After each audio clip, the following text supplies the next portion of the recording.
एक छोटे से गांव में एक कबूतर रहता था। वह बहुत ही सुंदर था।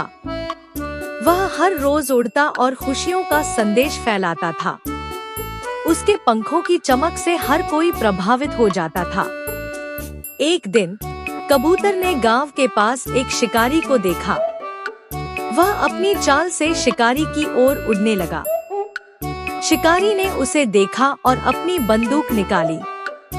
कबूतर डरकर जमीन पर गिर गया। शिकारी ने उसे पकड़ने की कोशिश की, लेकिन कबूतर बहुत तेज था और उसने उसे धोखा दिया। शिकारी ने उसे थक कर छोड़ दिया। कबूतर ने देखा कि वह बच गया है, लेकिन यह उसके लिए एक सबक है कि वह अपनी सावधानी बढ़ाए। वह समझ गया कि शिकारी से बचने के लिए उसे सीधे और उच्च जगह पर उड़ना होगा।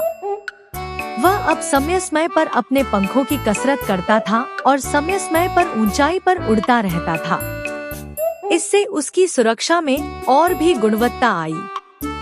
कबूतर ने अब शिकारी को कभी भी अपने पास नहीं आने दिया। उसकी धारणा मजबूत थी और उसने खुद को सुरक्षित रखा।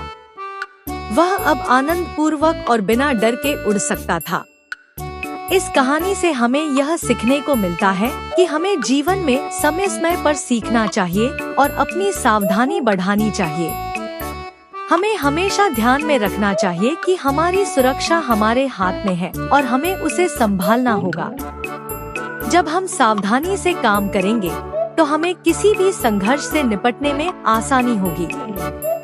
इस प्रकार कबूतर ने अपनी समझदारी से शिकारी से बचकर अपनी जिंदगी को सुरक्षित बनाया।